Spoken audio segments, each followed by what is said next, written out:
quel est le niveau d'adoption de cette plateforme? Alors commençons par nos métiers corps, c'est-à-dire l'automobile, l'aéro.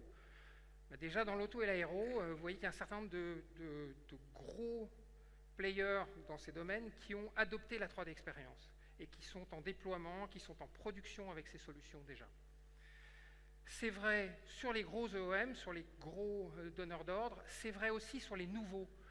Je voulais juste faire un petit point là-dessus parce que c'est assez intéressant. Si vous prenez les véhicules électriques par exemple, toutes les startups en véhicules électriques aujourd'hui se tournent vers nous et disent ben moi je veux la puissance de ce que vous offrez, mais je la veux pour ma startup. Donc comment est-ce que je peux avoir Katia tout de suite avec Delmia, Simulia, Enovia et faire tourner tout ça? Et on leur offre cette possibilité aujourd'hui avec la 3D Experience. C'est vrai sur les véhicules électriques, c'est vrai aussi sur les startups aéros. Donc vous voyez des sociétés comme Joby, comme Elixir Aircraft, qui sont des avions électriques. Oui, ça arrive, on va bientôt voler dans des avions électriques. Mais aussi des startups qui font des choses complètement innovantes, comme des ballons de transport, on voit Flying Whales ici, ou des sociétés comme Aerocraft. Donc vraiment aussi, beaucoup de nouvelles sociétés adoptent la 3D Experience. Alors c'est vrai dans ces industries corps, mais c'est vrai aussi dans les nouvelles industries, dans les industries qu'on touche grâce à la 3D Experience, plus que grâce à Katia. Parce que quand on va dans des domaines un petit peu différents, qu'on s'approche par exemple de sociétés comme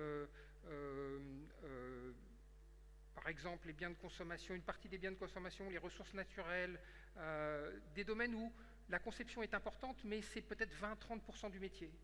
Et la 3D Experience va amener tout autre chose.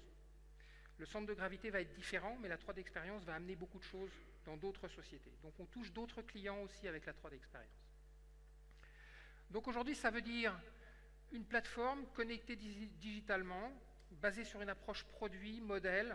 Donc on partage autour du 3D, mais en rajoutant dans le 3D, dans le product et dans le process, l'ensemble des éléments qui vont permettre de travailler dessus et qui combinent le virtuel et le réel. Maintenant, l'autre aspect, c'est que cette plateforme, elle va décupler la puissance des applications qui sont autour, et entre autres de Katia. Donc c'est ça qu'on va regarder un petit peu maintenant, c'est comment est-ce que ça se passe pour Katia. Alors on parle de combien d'utilisateurs sur la plateforme aujourd'hui? En fait pas mal. C'est-à-dire que si vous regardez tous les clients qui sont aujourd'hui en production avec la plateforme aujourd'hui, on va avoir aux alentours de 540 000 users connectés à la plateforme.